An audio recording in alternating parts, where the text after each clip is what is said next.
देखिए, आज माननीय सर्वोच्च न्यायालय में जो वोटर रिवीजन मामले को लेकर सुनवाई होनी है, हम लोगों को पूरा उम्मीद और भरोसा है कि माननीय न्यायालय में न्याय मिलेगा।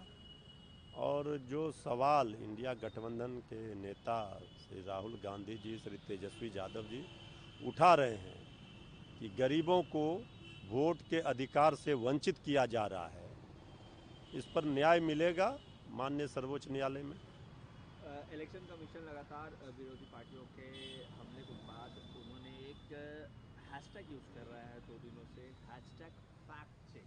विपक्षी पार्टियों को फैक्ट चेक करने के लिए बात कर रही है। देखिए, चुनाव आयोग चाहे लाख दलीलें दे, लेकिन वो जो सवाल श्री तेजस्वी यादव जी उठा रहे हैं उस पर कोई स्पष्ट जवाब नहीं दे पा रहे हैं। उनकी सफाई में कोई ऐसी बात नहीं आ रही है कि भाई आधार कार्ड को क्यों आपने अलग कर दिया, राशन कार्ड को क्यों अलग कर दिया, आप आखिर चाहते क्या हैं। जितने कागजात आप मांग रहे हैं, जितना कम समय आपने दिया है, इसका कारण क्या है। यही कराना था तो पहले करा लेते। तो चुनाव आयोग को सोचना चाहिए, उनका काम नागरिकता देना नहीं है नागरिकों को। कौन देश का नागरिक है कौन नहीं, ये काम गृह मंत्रालय का है। चुनाव आयोग का काम है ज़्यादा से ज़्यादा लोग मताधिकार का प्रयोग करें, वोट डालें, इस पर काम करना चाहिए। समय तो कम है, सबको दिख रहा है कि परेशानियों का सामना करना पड़ रहा है, कैसे संभव है।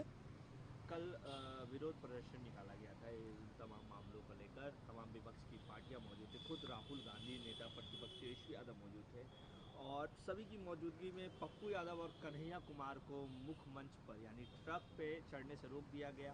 बवाल काफ़ी देखिए, काटा गया। ये तो प्रोटोकॉल है।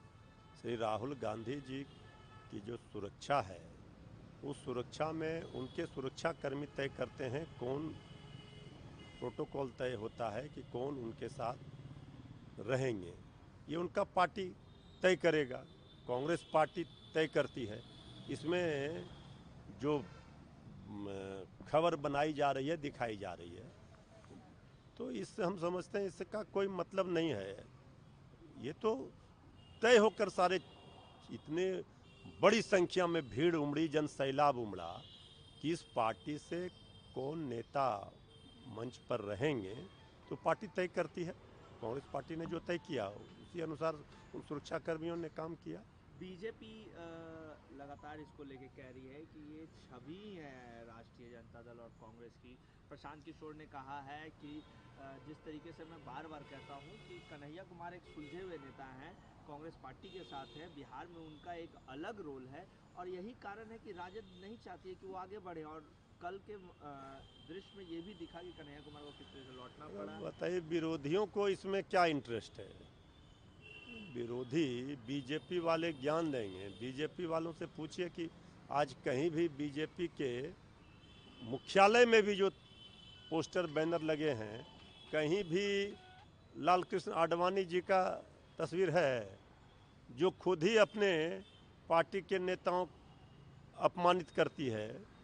वहाँ कोई अनुशासन नहीं है, वो दूसरे को क्या पाठ पढ़ाएंगे। ये कांग्रेस पार्टी बताएगी, और सबको पता है ये प्रोटोकॉल के तहत वहाँ तय होता है, इसलिए सुरक्षाकर्मी रोकते हैं। लेकिन प्रशांत किशोर ने भी कहा है कि बिहार में कांग्रेस का कोई अस्तित्व नहीं है, राजद के इशारे पे कांग्रेस चलती है, और जो कुछ राजद कहेगी वो कांग्रेस करेगी, देखिए चाहे वो राहुल गांधी क्यों ना देखिए, बीजेपी की भाषा ही उनको बोलना है, तो उन्हीं के लिए काम कर रहे हैं।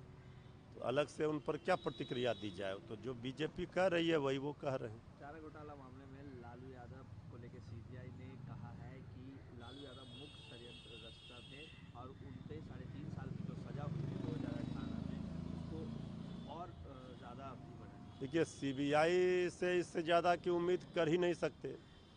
सीबीआई तो तोता बनकर केंद्र सरकार का, मोदी जी का काम कर रही है, ये तो स्पष्ट सर्वविदित है।